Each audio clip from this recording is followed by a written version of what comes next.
Is your iPhone notification not showing after the iOS 17 update? No need to worry. In this video, I'll show you how can you fix the iPhone notification problem after the recent update. So let's get started. Before you do anything, please make sure to turn off these quick settings. Swipe down, turn off the low power mode, do not disturb mode.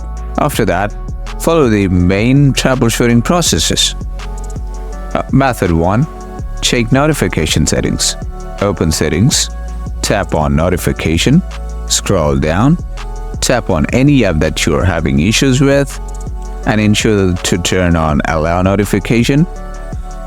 Scroll down, tap more notification settings for individual app.